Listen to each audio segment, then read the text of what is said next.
नमस्कार विद्यार्थी मित्रांनो, आपण आपला चॅप्टर 8 जो आहे our skeletal system and the skin याला आज सुरुवात करणार आहोत. मित्रांनो, अवर स्केलेटल सिस्टीम म्हणजे आपली अस्थिसंस्था, म्हणजे आपल्या शरीरामध्ये जे हाडं आहेत की नाही त्यांना एकत्रित मिळून स्केलेटल सिस्टीम म्हणजे अस्थिसंस्था म्हटलं जातं. आणि सगळ्यात महत्त्वाचा भाग आपल्या शरीराचा ती म्हणजे आपली स्किन, आपली बॉडी कव्हरिंग आहे की नाही त्याला आपली स्किन म्हणजे त्वचा. याच्याबद्दल आपण जरा आज डीपमध्ये माहिती पाहणार आहोत. मित्रांनो, थोडंसं रिव्हिजनसाठी पुस्तकामध्ये म्हटलेलं आहे, कॅन यू रिकॉल, थोडंसं आठवून पहा. मग काय आठवायला सांगितलंय? Which organ system do you see in the figure alongside. शेजारी आपल्याला ह्या आकृती दिलेली आहे पहा. आणि याच्यामध्ये ही पहिली आकृती आहे, ही दुसरी आहे आणि ही तिसरी आकृती आहे, फिगर आहे. आणि याच्यामध्ये आपल्याला कोणकोणत्या ऑर्गन सिस्टीम दिसतात ते सांगितलेलं आहे. मित्रांनो, तुमच्या माहितीसाठी आणि तुमच्या सोयीसाठी मी कोणकोणत्या ऑर्गन सिस्टीम आहेत त्याचं लेबलवरतीच लावून ठेवलेलं आहे पहा. या ठिकाणी तुम्ही जर पाहिलं, या ठिकाणी स्टमक आहे दिसतंय आपल्याला, इंटेस्टाईन दिसतंय, ॲनस दिसतंय, हे की नाही. मग ही आपली डायजेस्टिव्ह सिस्टीम आहे, पचन संस्था आहे. कारण की इथं आपलं काय केलं जातं, डार्क केलेलं आहे ते काय केलेलं आहे, आपली डायजेस्टिव्ह सिस्टीम आहे. तोंडामध्ये सलाइवा, लाळ वगैरे असते आहे की नाही, ते आपली डायजेस्टिव्ह सिस्टीम आहे.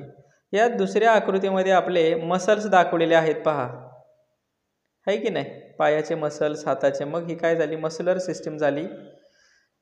स्नायू संस्था म्हणायचं हिला. दुसऱ्या याच्यामध्ये स्नायू संस्था, पहिल्या याच्यामध्ये पचन संस्था. कारण की इथं पचन होतं, इथं सगळे आपले मसल्स आहेत, स्नायू आहेत, म्हणून त्याला मस्कुलर सिस्टीम म्हणायचं. आणि शेवटी जे आहे ते आपले आहे स्केलेटल सिस्टीम, त्याला अस्थिसंस्था म्हणायचं. कारण की या फिगरमध्ये आपले सगळे हाडच दाखवलेले आहेत, सांगाडा दाखवला स्केलेटन, म्हणून याला स्केलेटल सिस्टीम म्हणायचं. ही आहे मस्कुलर सिस्टीम, ही आहे डायजेस्टिव्ह सिस्टीम, बरोबर. In the previous classes we have learned about some organ systems, their functions and their locations in our body. आपण मागील इयत्तेमध्ये म्हणजे इयत्ता 5वी मध्ये आपण शिकलेलो आहोत. काही आपल्या बॉडीमध्ये संस्था असतात, सिस्टीम असतात, त्याचं फंक्शन्स, त्या लोकेशन, त्याचं ठिकाण कुठं आहे ते पाहिलं होतं आपण. आणि त्याच्यावर आधारित आपल्याला एक टेबल पूर्ण करायचं आहे. मित्रांनो, आता मी थोडंसं या ठिकाणी झूम करतोय. हा जो टेबल आहे ना, हे जे आहे ते मी तुमच्या माहितीसाठी मी ॲन्सर्स लिहिलेले आहेत त्याच्यावरती, तुमच्या माहितीसाठी. कारण की शिकवता पटकन असं लिहिता येत नाही आहे स्क्रीनवर, म्हणून मी तुमच्या माहितीसाठी याच्यावर त्याचे ॲन्सर्स लिहिलेले आहेत. तुम्हाला फक्त हा एवढाच पाठ दिला होता. हे एक लिहिलं होतं फंक्शन्स ऑफ द ऑर्गन आणि बॉडी कॅव्हिटी, की ते शरीराच्या कोणत्या पोकळीमध्ये आहेत.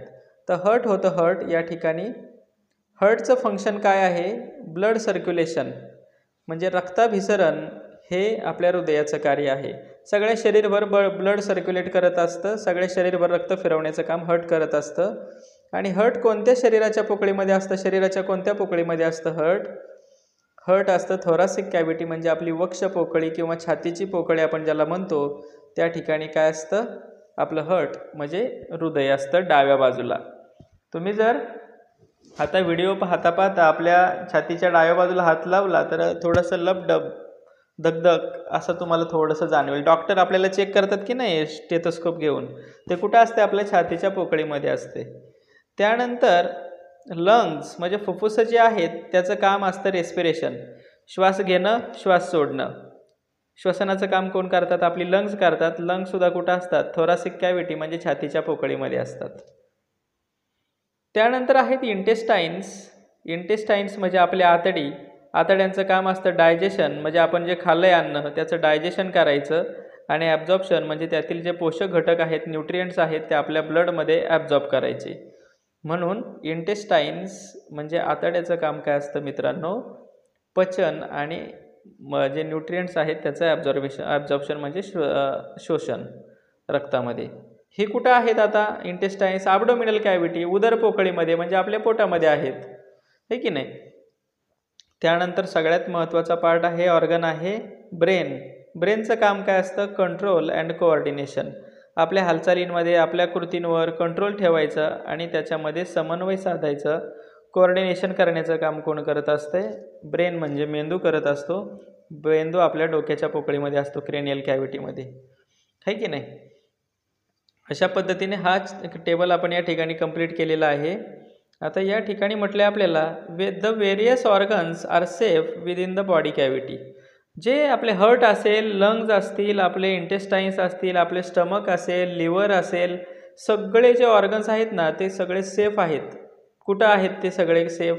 In the body cavity, within the body cavity, म्हणजे शरीराच्या पोकळीमध्ये ते सगळे सेफ आहेत. The human skeletal is a protective shell for all the internal organs.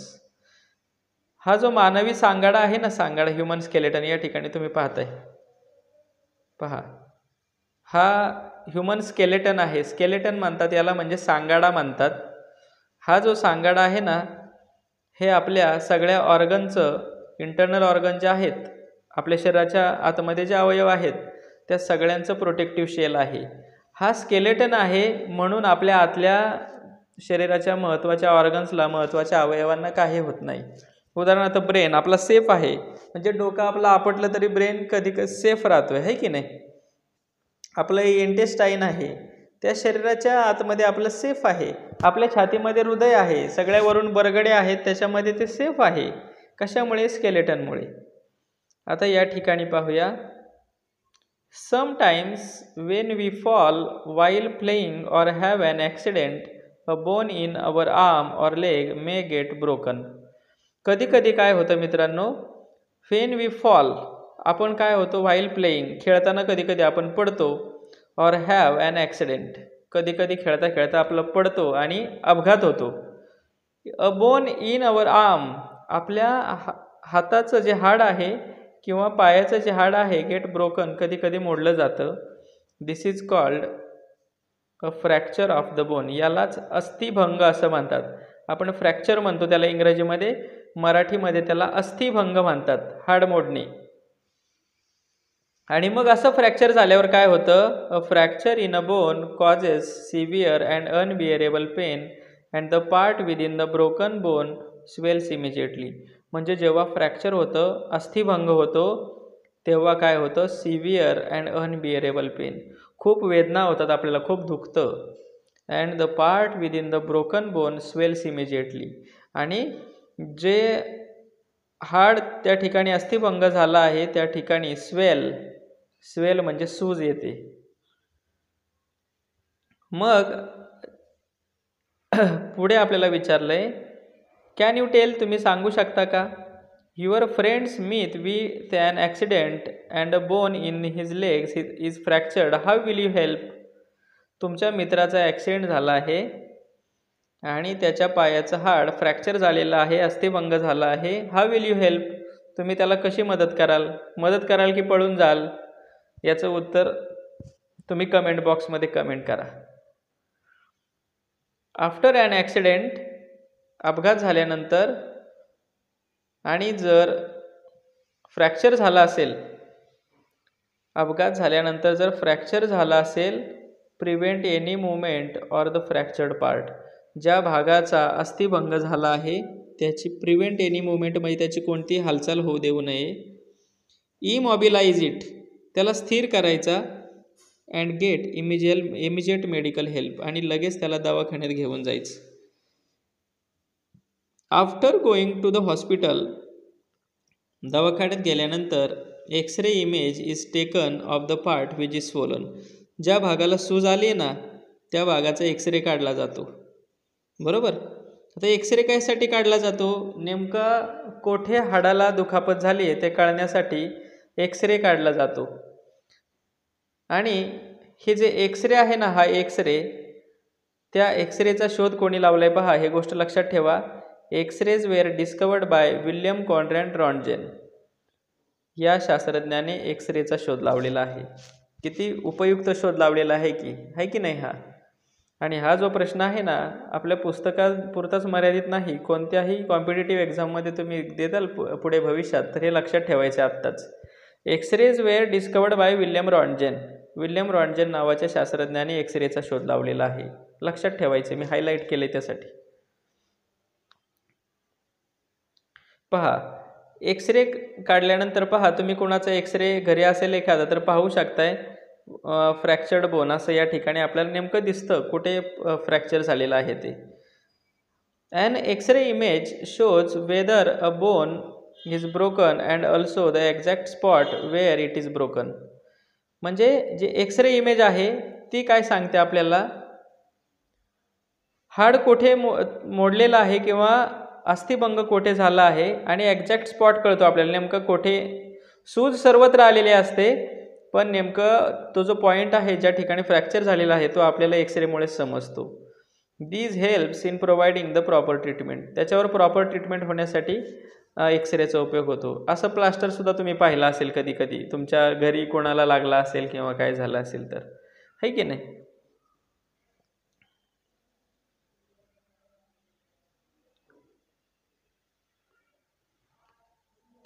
आता या ठिकाणी म्हटलंय लेट्स ट्राय दिस, चला करून पहा. Place your hand at the centre of your chest. तुमचा हात काय करा तुमच्या छातीच्या मध्यभागी ठेवा. अँड युअर फ्रेंड्स बॅक, आणि तुमच्या मित्राच्या पाठीवर ठेवा. आता जर तुम्ही व्हिडिओ पाहत असाल तर तुमचे छोटे भाऊ बहीण कोण असेल तर त्याला थोडंसं झुकायला सांगा आणि त्याच्या पाठीवरून बरोबर मध्यभागी हात फिरवा आणि तुमच्या छातीच्या मध्यभागी हात फिरवा. काय फरक जाणवतो. What is the name of the hard part you feel placing your hand on the chest. तुम्ही चेस्ट आहे जी तुमची छाती आहे तिथं तुम्हाला काही एक हार्ड पार्ट जाणवतो, बरोबर की नाही, कठीण भाग जाणवतो. तर तुम्ही त्याला काय म्हणता, तुम्ही त्याला रिब केज म्हणता, रिब केज म्हणता, आहे की नाही. बरगड्यांचा पिंजरा असतो त्या ठिकाणी. Do you feel some hard bumps on the back. तुम्ही जर बॅक म्हणजे पाठीवरून असा हात फिरवायला गेला तर तुम्हाला अशी एक मणक्यांची माळ लागते. थोडंसं झुकायचं आणि तुमच्या भावाला झुकायला सांगायचं आणि त्याच्या पाठीवरून असा हात फिरवायला सांगायचा तर तुम्हाला असे थोडेसे हार्ड बम्प, कठीण भाग जाणवेल, थोडासा कठीण उंचवटे जाणवतील मण्यासारखे. तो काय आहे आपला, है की नाही. What difference do you notice between the bones of the back and those of the chest. तुम्हाला आपली छाती आणि आपल्या पाठीचे हाडं त्याच्यामध्ये कोणता डिफरन्स जाणवतो. या ठिकाणी म्हटले आता types of bones. Bones of our body are classified into 4 types. हाडांचे 4 प्रकार आहेत. फ्लॅट बोन्स ही आहेत सपाट हाडे. या ठिकाणी आपल्या छातीच्या मध्यभागी सुद्धा एक फ्लॅट बोन असतं. त्यानंतर आहे स्मॉल बोन्स. किती 4 प्रकार आहेत. फ्लॅट बोन्स, दुसरा आहे स्मॉल बोन्स, ही बोटांमध्ये वगैरे असतात, लहान हाडे. त्यानंतर इरेग्युलर बोन्स, अनियमित आकाराचे हाडे, तुमच्या पाठीला वगैरे कमरेच्या तिथं वगैरे असतात हे हाडे आणि त्यांना असा नियमित आकार नसतो म्हणून त्याला इरेग्युलर बोन्स असं म्हणतात. आणि हे म्हटले लॉंग बोन्स, हे आपला हात आणि पायामध्ये असतात, लांब हाडे. आता हे 4 प्रकार आहेत. आता पाहूया ह्युमन स्केलेटल सिस्टीम, मानवाची अस्थिसंस्था. All the bones in our body are not of the same shape. आपल्या शरीरातील सगळी हाडं सारख्याच आकाराची नसतात. Every bone is different. प्रत्येक हाड वेगळं आहे. All the bones together form a framework or skeleton. आणि सगळे हाडं मिळून आपला जो सांगाडा बनतो. And the skeleton gives a shape to the body.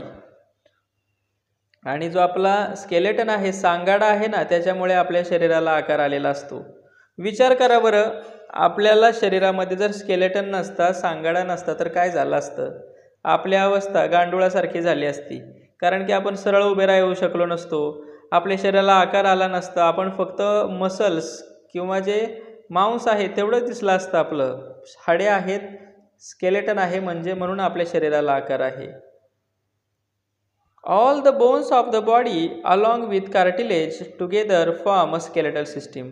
आपल्या शरीरातली सगळी बोन्स, हाडे, आणि त्या हाडांमध्ये त्याचं जे कार्टिलेज असतं, कुर्च्या असते, हे सगळे मिळून आपली काय बनते, स्केलेटल सिस्टीममध्ये. नुसती बोन्स म्हणजे पण स्केलेटल सिस्टीम नाही. आपल्या हाडांच्या सांध्यामध्ये किंवा हाडांमध्ये कार्टिलेज असतात, कुर्च्या म्हणतात त्याला मराठीमध्ये, आणि ही कुर्च्या मिळून काय बनते, आपली स्केलेटल सिस्टीम बनत असते. Bones are hard. हाडे कठीण असतात. They are not flexible. ती लवचिक नसतात. Bones are composed of 2 main constituents. ही जी हाडे आहेत ना ती 2 घटकांनी बनलेली असतात. पहिला आहे बायोटिक, त्याचे कॉन्स्टिट्यूएंट आहेत. कोण आहे बायोटिक कॉन्स्टिट्यूएंट त्याचे? बोन सेल्स, अस्थिपेशी, बोन सेल्स, आणि काही अबायोटिक कंपोनंटसुद्धा आहेत त्याच्यामध्ये, कॉन्स्टिट्यूएंट्स आहेत. मग हे अबायोटिक कॉन्स्टिट्यूएंट कोणते आहेत? कॅल्शियम कार्बोनेट आहे, कॅल्शियम फॉस्फेट आहे, मिनरल्स आणि सॉल्ट्स आहेत. हे त्याचे अबायोटिक कॉन्स्टिट्यूएंट आहेत. पहा, हाडे 2 प्रकारच्या घटकांनी बनलेले असतात, 2 प्रकारचे कॉन्स्टिट्यूएंट असतात. मग पहिला कोणता आहे? बायोटिक कॉन्स्टिट्यूएंट आहे त्याच्यामध्ये. तर बायोटिक कॉन्स्टिट्यूएंट कोण आहेत? बोन सेल्स आहेत. आणि अबायोटिक कॉन्स्टिट्यूएंट्स कोणते आहेत? Calcium carbonate, calcium phosphate, minerals and salts. हे काय आहेत? अबायोटिक कॉन्स्टिट्यूएंट्स आहेत. आणि हाडांचा सगळ्यात महत्त्वाचा जो भाग आहे तो आहे कॅल्शियम. कोणता आहे? कॅल्शियम. आणि कॅल्शियम काय करतं? Calcium impact strain to the bones. Calcium आपल्या हाडांना मजबूती देत असतं. आता मित्रांनो, तुम्हाला जर कोणी प्रश्न विचारला स्केलेटल सिस्टीमची डेफिनेशन सांगा, तर या ठिकाणी हे जे 58 पेज नंबर आहे ना त्याच्यावर मी हायलाईट केलेलं आहे स्केलेटल सिस्टीमची definition. The system which gives a definite shape to the body. अशी व्यवस्था, अशी सिस्टीम की आपल्या शरीराला विशिष्ट आकार प्राप्त करून देते. प्रोव्हाइड सपोर्ट, आपल्या शरीराला आधार देते. And protect the delicate organs, आणि आपल्या शरीरातील नाजूक अवयवांचे रक्षण करते. त्यालाच स्केलेटल सिस्टीम म्हणजेच अस्थिसंस्था असं म्हणतात. अशा पद्धतीने मित्रांनो आपण हे पाहिलं होतं, आहे की नाही. आता पुढच्या त्याच्या पेजवर पाहूया. Can you identify the animals from the pictures of their skeletons. या ठिकाणी काही पिक्चर्स दिलेले आहेत, स्केलेटन दिलेले आहेत, आणि या स्केलेटनवरून ते ॲनिमल कोणते असावेत हे आपल्याला सांगायला सांगितलेलं आहे. आता हा ॲनिमल ओळखा बरं. बरोबर, ओळखला असेल. कोण आहे हा? उत्तर तुमच्याकडंच. पुढे हा ॲनिमल ओळखा बरं. कोण आहे हा? त्याच्या स्केलेटनवरून कोणता ॲनिमल आहे? बरोबर, हा ॲनिमल कोणता असेल? हा प्राचीन काळी होऊन गेलेला ॲनिमल आहे. काय नाव आहे त्याचं? बरोबर, हा ॲनिमलसुद्धा, याचं नाव काय? अशा पद्धतीने मित्रांनो हे स्केलेटन्स आहेत. त्याच्यावरून तुम्ही आता ओळखले कोणते ॲनिमल्स आहेत ते. आता आपल्याला म्हटलेलं आहे, take a measuring tape and measure the length of the bones on your arms and legs. Tape घ्यायचा आहे मोजण्यासाठी, असतो ना, टेलरकडे असतो, तुमच्या घरीसुद्धा असू शकते, कोणी कपडे शिवण्याचं काम करत असेल तर. तसा तो टेप घ्यायचा आहे आणि तुमच्या हाताच्या आणि पायाच्या हाडांची लांबी मोजायची आहे. आणि त्याचं काय करायचं आहे? ह्या टेबलमध्ये माहिती लिहायची आहे. मग सेल्फ म्हणजे स्वतः, फ्रेंड, ब्रदर, सिस्टर यांच्या आर्म बोन्स म्हणजे हाताची लांबी आणि पायाच्या हाडाची लांबी मोजायची आहे. आता या ठिकाणी पण पाहूया स्कल. या ठिकाणी आपल्याला स्केलेटल सिस्टीम दिलेली आहे. पहा, parts of human skeletal system, parts of the human skeletal system. मानवी अस्थिसंस्थेचे भाग कोणते आहेत ते दिलेले आहेत आपल्याला. वरून सुरुवात करूया आपण. स्कल म्हणजे ही कवटी आहे आपली, आपल्या अस्थिसंस्थेचा महत्त्वाचा भाग आहे. त्यानंतर हे स्पाईन आहे, मणका आहे, पाठीचा कणा आहे हा आपल्या, बरोबर. इथून आपला स्पायनल कॉर्ड जात असतो, मज्जारज्जू किंवा चेतारज्जू. हा रिब केज आहे, छातीचा पिंजरा आहे. त्यानंतर या ठिकाणी आर्म म्हणजे हाताची हाडं आहेत ही, आणि या ठिकाणी खाली लेग्स म्हणजे पायाची हाडं आहेत. आता मित्रांनो, आपला जी स्केलेटल सिस्टीम आहे त्या स्केलेटल सिस्टीमला आपण 2 पार्टमध्ये डिवाइड करणार आहोत, किंवा 2 पार्टमध्ये डिवाइड केलं जातं. पहिला आहे ॲक्सियल स्केलेटन आणि दुसरा आहे अपेंडिक्युलर स्केलेटन. पहा, नीट लक्ष द्या. आपली जी ह्युमन स्केलेटल सिस्टीम आहे तिचे 2 पार्ट आहेत. पहिला आहे अपेंडिक्युलर स्केलेटन आणि दुसरा आहे axial skeleton. Sorry axial skeleton आणि अपेंडिक्युलर स्केलेटन हे दोन पार्ट आहेत. आता आपलं जो ॲक्सियल स्केलेटन आहे ना त्याच्यामध्ये काय काय येतं, स्कल, स्पाईन आणि रिब केज. पहा आता मी दाखवतो तुम्हाला. हां, आपलं स्कल, रिब केज आणि आपला जो स्पाईन आहे ना चेतारज्जू किंवा पाठीचा कणा, याला मिळून काय म्हणायचं, ॲक्सियल स्केलेटन म्हणायचं. काय म्हणायचं, ॲक्सियल स्केलेटन. ॲक्सियल स्केलेटनमध्ये काय येतं पुन्हा एकदा सांगतो. आपली स्कल म्हणजे कवटी, महत्त्वाचे भाग येतात ॲक्सियल स्केलेटनमध्ये.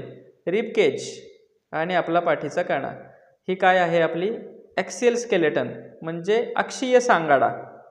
आणि अक्षीय सांगाड्याला जोडून जे भाग येतात ना, आर्म्स, बोन्स ऑफ आर्म्स, हाताची हाडे आणि पायाची हाडे त्याच्या बाजूबाजूला आहेत, आहे की नाही.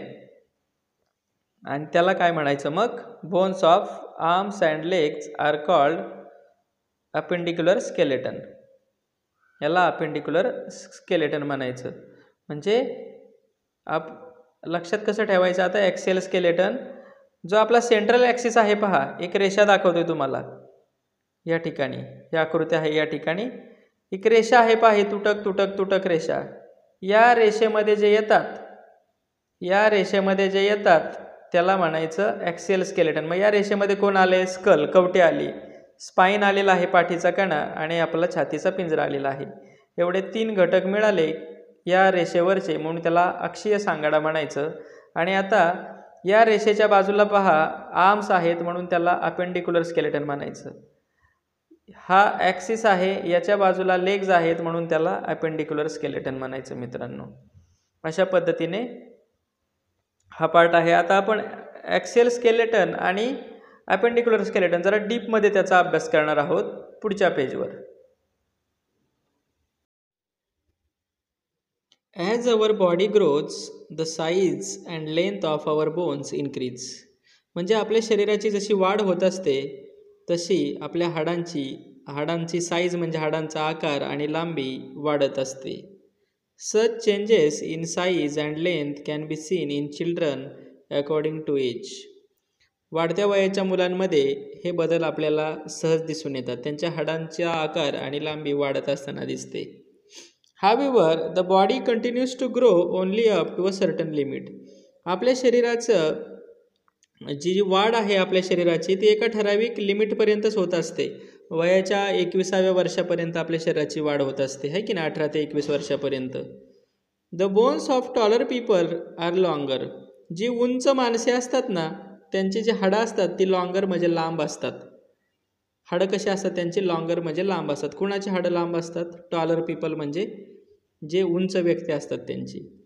आता आपण पाहूया द ॲक्सियल स्केलेटल सिस्टीम म्हणजे अक्षीय सांगाडा. याच्यामध्ये आपण पाहिलं काय काय असतं, स्कल असते, रिब केज असते आणि आपला स्पाईन म्हणजे पाठीचा कणा असतो, है की नाही. 3 घटक असतात. ॲक्सियल म्हणजे आपण या ठिकाणी पाहिलं मगाशी, या ठिकाणी हा जो ॲक्सिस आहे, ही जी रेषा आहे त्या रेषेमध्ये जे येतात मग त्याच्यामध्ये स्कल, स्पाईन आणि रिब केज हे जे येतात हे काय आहेत, आपली ॲक्सियल सिस्टीम आहे, ॲक्सियल स्केलेटन आहे, अक्षीय सांगाडा आहे हा. आता पाहूया ॲक्सियल जे स्केलेटन आहे त्याची जरा डीपमध्ये माहिती मिळवूया. आता ॲक्सियल स्केलेटनमध्ये मित्रांनो स्कल म्हणजे आपली कवटी येत असते, बरोबर की नाही, डोक्याची कवटी. आता मग या कवटीची माहिती आता घेऊया. The skull is form by the bones of the head and the space. कवटीमध्ये कोणकोणती हाडं येतात, आपलं जे डोकं आहे ना ते आणि आपला हा चेहरा जो आहे त्या चेहऱ्याचे हाडं येतात. कशामध्ये, कवटीमध्ये. डोके आणि चेहरा यांचे हाडं मिळून आपली स्कल म्हणजे कवटी बनत असते. The bones of the skull are flat and strong. आपली जी कवटीची हाडं असतात ना ती फ्लॅट म्हणजे सपाट असतात आणि स्ट्रॉंग म्हणजे मजबूत असतात. There are all together 22 bones in the skull. ही जी स्कल दिसते ना तुम्हाला कवटी, त्याच्यामध्ये एकूण मित्रांनो 22 हाडं आहेत. 22 किती हाडं आहेत, 22 हाडं आहेत. मग 22 हाडांमधली 8 म्हणजे 8 जी हाडं आहेत ती डोक्यामध्ये आहेत आणि उरलेली 14 जी आहेत ती फेस म्हणजे चेहऱ्यामध्ये आहेत. पहा, कवटीची हाडं कशी असतात? फ्लॅट आणि स्ट्रॉंग, सपाट आणि मजबूत असतात. आणि कवटीमध्ये एकूण 22 म्हणजे 22 हाडं असतात. त्यातील 8 जी हाडं आहेत ती कुठं असतात? वरती हेडमध्ये असतात. आणि उरलेली 14 जी आहेत ती फेस म्हणजे चेहऱ्यामध्ये असतात. Except for the lower jaw none of the bones of the skull can move. या स्कलमधली हाडं हलत नाहीत, मूव्ह म्हणजे हालचाल करत नाहीत. पण एकच हाड त्यातलं हालचाल करतं, ते म्हणजे हे हाड. पहा, या ठिकाणी मी निळ्या याने केले. आपला जो जबड्याचा खालचा भाग आहे ना, की चावताना आपण हलवतो. ज्यावेळी आपण अन्न चावत असतो ना त्यावेळी मित्रांनो वरचा भाग हलत नाही. हा जो लोअर जो आहे, खालचा जबडा आहे, तो हलत असतो. आपल्याला विचारलंय आता पुढे, which organs of our body does the skull protect. या कवटीमुळे आपल्या शरीराच्या कोणत्या अवयवांचं रक्षण होतं? एका महत्त्वाच्या अवयवाचं रक्षण होतं स्कलमुळे. त्याचं नाव आहे ब्रेन. मेंदूचं रक्षण होतं.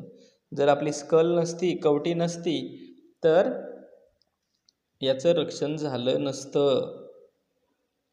आता ॲक्सियल स्केलेटनमध्ये पुढचा पार्ट आहे रिब केज, म्हणजे आपला छातीचा पिंजरा. रिब केज म्हणजे काय? छातीचा पिंजरा.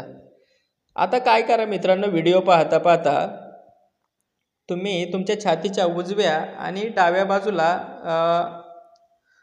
बोटाने असं हलवून दाबून पहा थोडंसं वरपासून खालपर्यंत छातीमध्ये. तुम्हाला काही बोन्स लागतील. ती बोन्स मोजा दोन्ही बाजूची. दोन्ही बाजूची बोन्स किती असतील? या बाजूला 12 असतील आणि या बाजूला 12 जाणवतील. याला तुम्ही बरगड्या म्हणता. काय म्हणता तुम्ही याला? बरगड्या म्हणता. या बाजूला 12 असतात आणि या बाजूला 12 असतात. आणि मध्ये एक हाड असतं, सपाट असतं. ते सपाट मध्ये हात लावून पहा. आणि मध्ये जे हाड असतं ना, सपाट हाड असतं, त्याला स्टिर्नम म्हणतात. उरोस्थी असं म्हणतात त्याला मराठीमध्ये. मधल्या हाडाला सिस्टिर्नम म्हणतात. काय म्हणतात? स्टिर्नम म्हणतात. आणि ह्या ज्या आहेत त्या रिब्ज आहेत. रिब्ज म्हणजे बरगडे आहेत. आणि या सगळ्या रिब्जचा मिळून एक केज म्हणजे पिंजऱ्यासारखी अवस्था झालेली असते. त्याला रिब केज म्हणतात. मग आपल्या रिब केजमध्ये एकूण टोटल किती हाडे असतात? इकडचे 12, इकडचे 12 आणि मधलं एक. किती झाले? 25. 25, 12, 12, 24 आणि 1. ह्या रिब्स किती असतात? बरगड्या 12 आणि हा मधला स्टिर्नम आहे. अशी एकूण 25 बोन्स आपल्या रिब केजमध्ये असतात, छातीच्या पिंजऱ्यामध्ये असतात. आणि ही जी बोन्स आहेत ना, ती मागच्या बाजूने आपल्या स्पाईनला, पाठीच्या कण्याला जोडलेली असतात. तुम्ही असं फिरवत गेला आहात तर शेवटी तुमचा पाठीचा काना लागेल मागे.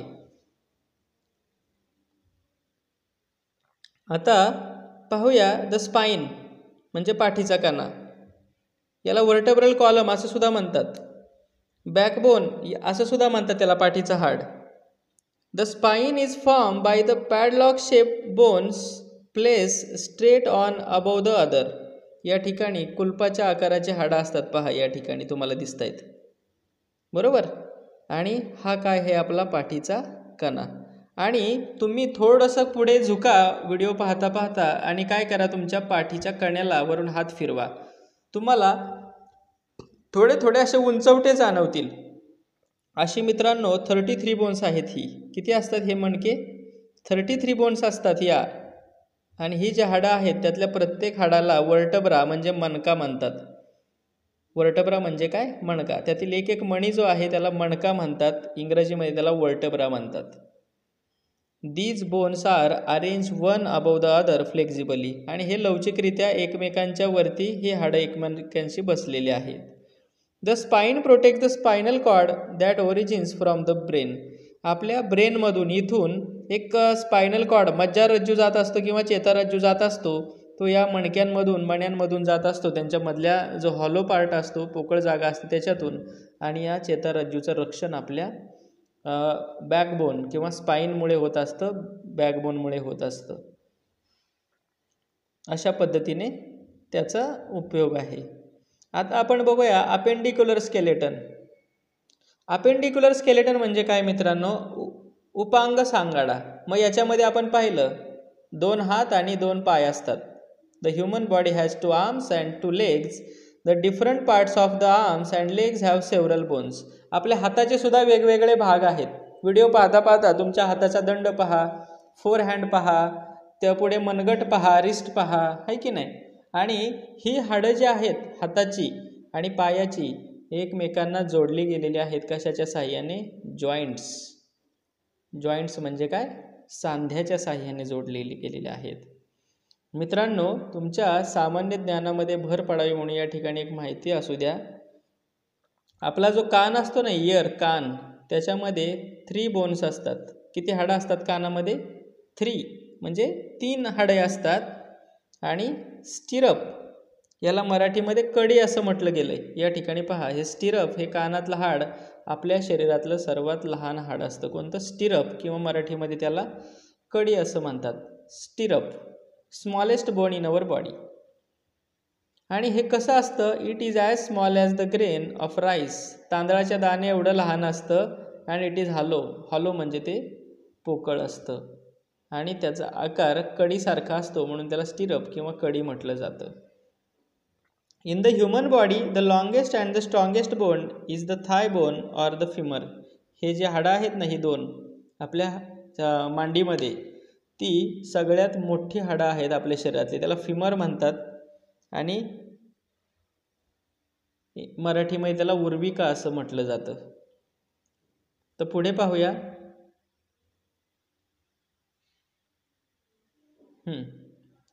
या ठिकाणी म्हटले ट्राय दिस, करून पहा.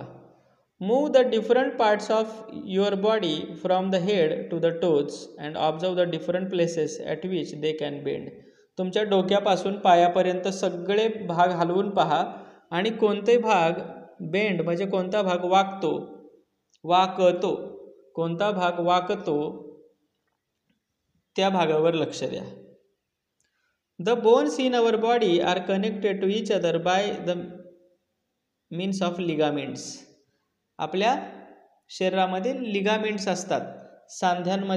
सांधे एकमेकांना जोडण्यासाठी, हाडे एकमेकांना जोडण्यासाठी लिगामेंट्स असतात त्याच्यामध्ये. आणि त्याने ते एकमेकांना जोडले गेलेले असतात हाडं. आता आपल्याला जॉईंट पाहायचे आहेत. म्हणजे सांधे कशाला म्हणतात? Joints are the places where 2 or more than 2 bones are connected to each other. सांधा म्हणजे अशी जागा की ज्या ठिकाणी 2 किंवा त्यापेक्षा जास्त बोन्स म्हणजे हाडे एकमेकांना जोडली जातात, त्या ठिकाणाला बोन्स असं म्हणतात. तुमचा गुडघा पहा, गुडघ्याच्या ठिकाणी मांडीचं हाड आणि खालचं जे हाड आहे ते जोडलेलं आहे. तुमचा कोपर पहा, कोपरा, एल्बो जर पाहिला तर तुमचा जो दंड आहे आणि तुमचं जे फोर हँड जो आहे तो तुमच्या कोपराजवळ जोडला गेलेला आहे. आता हे जे जॉईंट्स आहेत ना मित्रांनो, ते 2 प्रकारचे आहेत. 2 टाईप्स म्हणजे 2 प्रकारचे आहेत. पहिला टाईप आहे मुवेबल जॉईंट. जॉईंटचे 2 प्रकार आहेत. पहिला आहे मुवेबल जॉईंट आणि दुसरा आहे इमुवेबल जॉईंट. म्हणजे पहिला आहे हलणारा सांधा, त्याला मराठीमध्ये चल सांधा म्हणायचं. आणि दुसरा आहे इमुवेबल जॉईंट म्हणजे अचल सांधा किंवा न हलणारा सांधा. आता हलणारे सांधे किंवा चल सांधे कोणते आहेत पहा. या ठिकाणी मी थोडंसं झूम करतोय. मुवेबल जॉईंटमध्ये काय होतं, त्याचे जे बोन्स असतात, हाडं जे असतात ते हलत असतात. आणि इमुवेबल जॉईंट्समध्ये बोन्स कॅनॉट मूव, हाडे हलू शकत नाहीत. Example, bones of arms and legs. तुमच्या कोपरामध्ये आणि गुडघ्यामध्ये जी हाडं आहेत ती हलत असतात, आहे की नाही. गुडघ्यातली हाडं आपण हलवू शकतोय म्हणून त्याला मुवेबल जॉईंट्स म्हणायचं. आणि आपण जर स्कल पाहिला आहे, आपली जी कवटी आहे, तर कवटीतली हाडं आपण हलवू शकत नाही. फक्त लोअर जॉ जो आहे, खालचा जबडा, तेवढाच आपण हलवू शकतो. उरलेली जी कवटीतली हाडं आहेत ते आपण हलवू शकत नाहीत. म्हणून त्यांच्यामध्ये कोणता सांधा असतोय? इमुवेबल जॉईंट म्हणजे अचल सांधा, न हलवता येणारा सांधा. आता पुढे पाहूया टाइप्स ऑफ जॉईंट्स.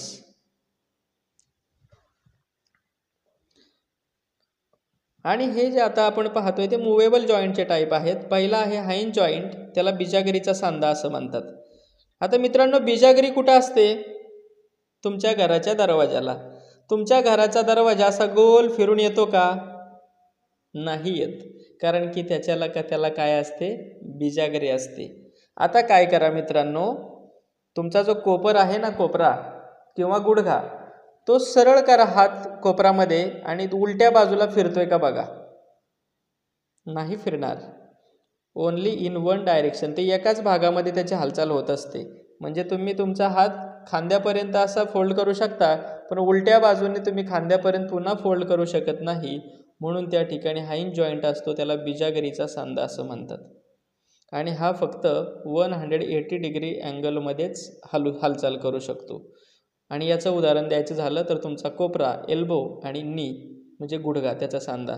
तुमचा पाय गुडघ्यामध्ये सरळ होईल, पण तो पुन्हा तिथून दुमडून तुमच्या कमरेपर्यंत उलट्या बाजूने येऊ शकतो का? नाही, कारण त्या ठिकाणी हाईंज जॉईंट्स म्हणजे काय आहे? बिजागरीचा सांधा आहे. पुढे आहे बॉल अँड सॉकेट जॉईंट, उखळीचा सांधा.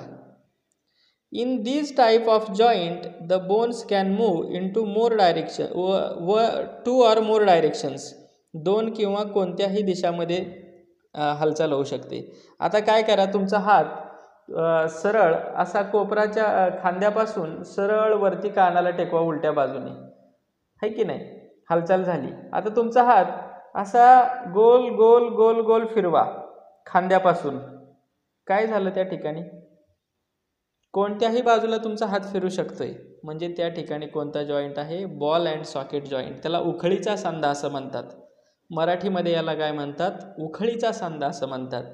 तुमचा जो खुबा जो आहे ना, खुबा तुमच्या पायाच्या जवळ कमरेच्या तिथं ज्या ठिकाणी पाय जोडलेला आहे, तुमचा पाय सुद्धा असा गोल गोल तुम्ही असा हलवू शकता व्यायाम करताना, बरोबर. आता पुढे पाहूया ग्लायडिंग जॉईंट. तर ग्लायडिंग जॉईंट काय आहे मित्रांनो? त्याला मराठीमध्ये सरकता सांधा असं म्हणतात. ग्लायडिंग जॉईंटला काय म्हणतात मराठीमध्ये? सरकता सांधा. आपली जी हाडं आहेत ना, कुठली हाडं? रिस्ट म्हणजे आपलं मनगट आणि अँकल म्हणजे आपला घोटा आपण हलवू शकतोय. ती हाडं काय होतात? एकमेकांवर सरकतात. आपण गाडीची रेस करताना कसं होतं, 2 व्हीलर जर असेल तर आपण स्कूटरची रेस करताना काय करतो? मनगट हलवतो. त्यात ते काय होतात? त्यातली हाडं एकमेकांवर सरकतात, ग्लायडिंग होतं त्या हाडांचं, म्हणून त्याला ग्लायडिंग जॉईंट्स म्हणतात. हे ग्लायडिंग जॉईंट्स कुठे असतात मित्रांनो? रिस्ट, मनगट आणि अँकल. अँकल म्हणजे घोटा, या ठिकाणी हे ग्लायडिंग जॉईंट्स असतात. आता पाहूया आपण त्याच्या पुढच्या पेजवर जाऊया. आता हा शेवटचा टॉपिक असणार आहे स्किन. या ठिकाणी म्हटले कॅन यू रिकॉल, थोडंसं आठवून पहा, आठवू शकता का? Which organ helps us to sense whether something is hot or cold, rough or smooth. कुठला अवयव तुम्हाला एखादी वस्तू हॉट गरम आहे, कोल्ड म्हणजे थंड आहे, रफ म्हणजे खडबडीत आहे, स्मूथ म्हणजे गुळगुळीत आहे, असं कोणत्या सेन्सरी ऑर्गनमुळे समजतं आपल्याला? बरोबर, स्किनमुळे समजतं. आपण आंघोळीला गेलो, पाणी किती गरम आहे कशाने पाहतोय? स्किनने, है की नाही? आता पुढे पाहूया स्किनची इन्फॉर्मेशन पाहूया. द स्किन, त्वचा, त्याला मराठीमध्ये त्वचा म्हणतात. The skin is an important and large organ of all living things. त्वचा हा महत्त्वाचा आणि सगळ्यात मोठा अवयव आहे. सगळ्या सजीवांमध्ये, सगळ्या प्राण्यांना स्किन असते. The skin has hair. त्वचा जी आहे, त्वचेवर केस असतात. There are nails on the skin at the tips of the fingers. आपले जे केस आहेत ते त्वचेवर असतात आणि नेल्स आहेत ना, नेल्स, नखं, ती आपली जी फिंगर्स आहेत म्हणजे हाताची बोटे आणि पायाची बोटे, त्याच्यावर त्याच्या टोकाशी काय असतात? नेल्स म्हणजे नखं असतात. The skin gives us the sense of touch. आपल्याला स्पर्श कळतो. स्पर्शाची संवेदना आपल्याला कोणामुळे कळते? त्वचेमुळे कळते. The skin is an important sensory organ of the body. आपल्या शरीराचा महत्त्वाचा अवयव आहे त्वचा. आता त्वचा कशाला म्हणतात? स्किनचे डेफिनेशन या ठिकाणी आहे. स्किनचे डेफिनेशन या ठिकाणी आहे. The outer most covering of the body is called the skin. आपल्या त्वचेच्या सगळ्यात बाहेरचं जे स्तर आहे त्याला त्वचा असं म्हटलं जातं. आपल्या शरीराचा बाहेरचा जो स्तर आहे त्याला त्वचा असं म्हटलं जातं. आता फंक्शन्स ऑफ द स्किन. ही त्वचा काय काम करते पहा. Protecting the internal parts of the body like muscles, bones, organ systems etcetera. आपल्या शरीरातले अंतर्गत जे भाग आहेत, मसल्स म्हणजे स्नायू असतील, बोन्स म्हणजे हाडे असतील, ऑर्गन सिस्टीम म्हणजे जे आपण पाहिले डायजेस्टिव्ह सिस्टीम असेल, नर्वस सिस्टीम असेल, या सगळ्यांचं प्रोटेक्शन स्किनमुळे होत असतं. अजून काय आहे, helps preserve the moisture in the body, आपल्या शरीरामध्ये आर्द्रता राखून ठेवण्याचं काम करत असते. तिसरं फंक्शन आहे सिंथेसायझिंग विटॅमिन डी. सिंथेसायझिंग विटॅमिन डी म्हणजे आपल्या शरीरात डी जीवनसत्व, जीवनसत्व डी विटॅमिन तयार करण्याचं काम करत असते. Releasing sweat to regulate the body temperature, आपल्या शरीराचं तापमान नियमित करण्यासाठी आपल्या शरीरातून घाम बाहेर टाकला जातो आणि हे कोण काम करतं? त्वचा काम करत असते. पुढे आहे giving protection from the heat and the cold, उष्णतेपासून आणि थंडीपासून आपल्या शरीराचं रक्षण करतं. The skin's function as the sensory organ of touch, त्वचाची संवेदना देण्याचं काम आणि ज्ञानेंद्रिय म्हणून काम कोण करते? ही स्किन म्हणजे त्वचा करत असते. आता the structure of the skin, त्वचेची रचना कशी असते ते पाहूया. Human skin is made up of 2 main layers, मानवाची जी त्वचा आहे तिचे मुख्य 2 भाग असतात, 2 स्तर असतात. Outer most layer is called the epidermis and the layer below the epidermis is called dermis. पहा या ठिकाणी आपल्या त्वचेचा सगळ्यात बाहेरचा जो स्तर आहे त्याला एपिडर्मिस म्हणतात आणि त्याच्या खालचा जो स्तर आहे त्याला डर्मिस म्हणतात. एपिडर्मिस म्हणजे याला मराठीमध्ये बाह्य त्वचा म्हणतात आणि डर्मिसला मराठीमध्ये आंतरत्वचा असं म्हणतात. एपिडर्मिस म्हणजे बाह्य त्वचा, कारण आउटर मोस्ट कवरिंग आहे, हे आउटर मोस्ट स्किन आहे. त्यानंतर below the dermis there is a network of blood vessels and nerves fibres. आता हे जे डर्मिस आहे या ठिकाणी आपण पाहिलेलं आहे डर्मिस, त्याच्या खाली काय असतात? आपले नर्व फायबर असतात, चेतातंतू असतात आणि आपल्या रक्तवाहिन्या, केशवाहिन्या, रक्तवाहिन्या वगैरे या ठिकाणी असतात. The subcutaneous layer under this network maintain normal body temperature, आणि याच्या खालची जी लेअर आहे सबक्युटीज म्हणतात त्याला, हायपोडर्मिस, ते आपलं बॉडी टेम्परेचर जे आहे ते नियंत्रित करण्याचं काम करत असते. The epidermis has various layers, बाह्य त्वचेचे सुद्धा अजून वेगवेगळे स्तर असतात. आता आपण मेलॅनिन हा खूप एक महत्त्वाचा घटक आहे तो एक पाहणार आहोत. The pigment called melanin is present in the cells of epidermis. बाह्य त्वचा जी आहे त्या बाह्य त्वचेच्या मध्ये मेलॅनिन नावाचा घटक असतो.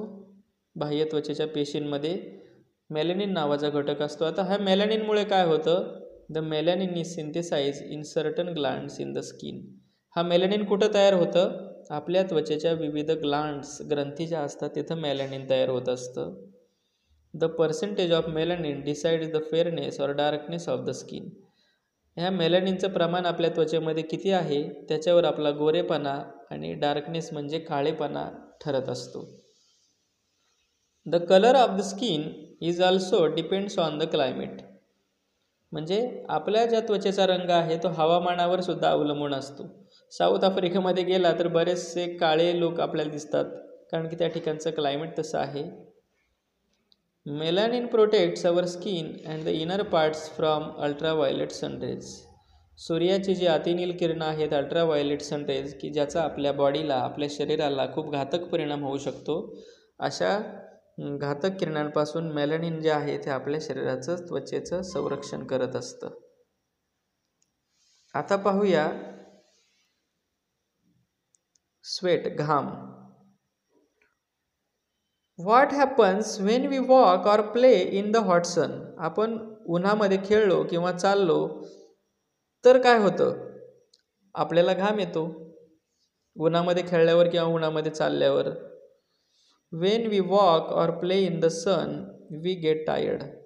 जर आपण उन्हामध्ये खेळलो किंवा उन्हामध्ये चाललो आपण थकतो.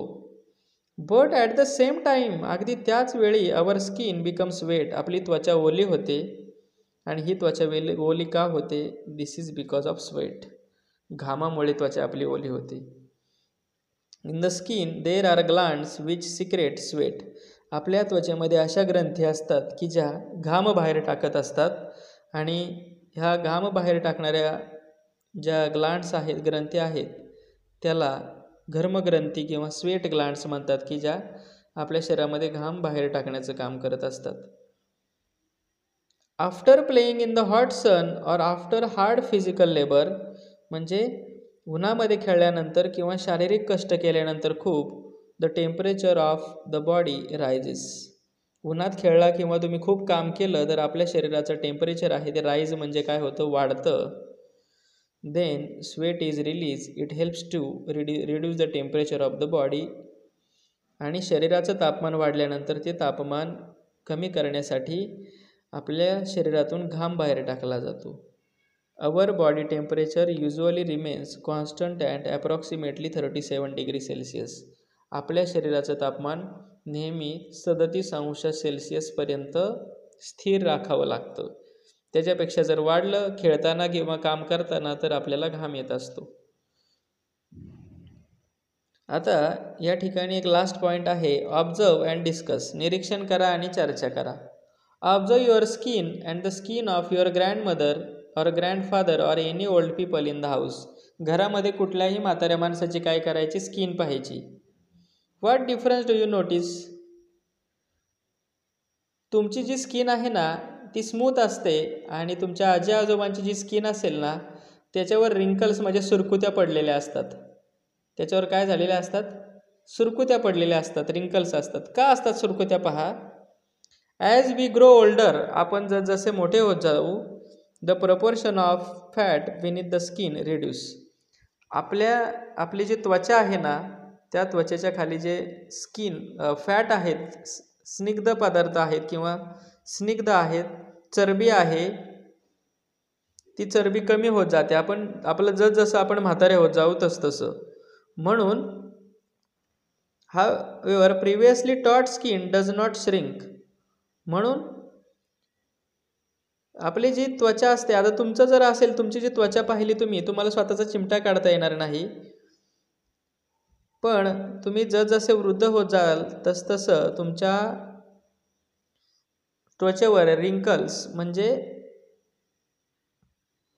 सुरकुत्या पडायला लागतील. का? कारण की त्याची चरबी जी म्हातारपणात काय होते, कमी होते. पण जी त्वचा ताणलेली असते ती पुन्हा आकुंचन पावत नाही किंवा डू नॉट श्रिंक म्हणजे आखडली जात नाही. अशा पद्धतीने मित्रांनो या ठिकाणी एक महत्त्वाची माहिती दिलेली आहे. It is melanin that determines the colour of our hair. आपल्या केसांचा रंग सुद्धा मेलॅनिन ठरवत असतं.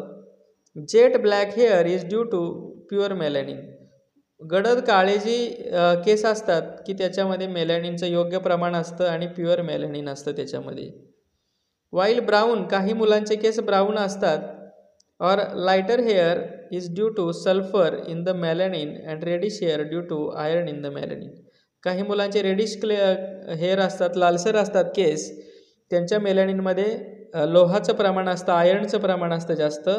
आणि ज्यांचे ब्राऊन असतात त्याच्यामध्ये मेलॅनिनमध्ये सल्फरचं प्रमाण असतं. ऑलवेज रिमेंबर, नेहमी लक्षात ठेवा. For the health of our skin, आपल्या त्वचेच्या आरोग्यासाठी it is important to keep it clean.